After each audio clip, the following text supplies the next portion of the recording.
მილიარდ დოლარზე მეტის ზარალი მხოლოდ ერთ თვეში უკრაინის მიერ ოკუპანტებზე მასირებული ერიშის შედეგად რუსული ეკონომიკა დიდ დარტყმებს იღებს. უკრაინის შეიარაღებული ძალების მთავარ სარდლის განცხადებით მაისში ოკუპანტების სამხედრო, სამრეწველო, ენერგეტიკული და საწვავის ინფრასტრუქტურის 111 ობიექტი დაბომბეს. უპილოტო სისტემების ქვედანაყოფებმა კი 88,000-ზე მეტ ობიექტს დაარტყეს. გასულ თვეში უკრაინის თავდაცვის ძალებმა უფრო მეტი ტერიტორია დაიბრუნეს, ვიდრე რუსებმა მიითვისეს. საწვავის კრიზისის გამწვავების ფონზე ყირიმი რუსეთის 10 ყველაზე პოპულარულ ტურისტულ მიმართულებას შორის ვეღარ მოხვდა. ამან სასტუმროების ჯავშნების მასობრივი გაუქმება გამოიწვია. მედიის ინფორმაციით ჯავშნების რაოდენობა გასულ წელთან შედარებით 31%-ით შემცირდა.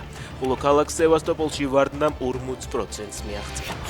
უკრაინამ ევროკავშირისგან 2 მილიარდ 800 მილიონი ევრო მიიღო. აღნიშნული თანხა დახმარების მე-7 ტრანშია, რომლის მიზანიც უკრაინის ფინანსური საჭიროებების დაკმაყოფილებაა.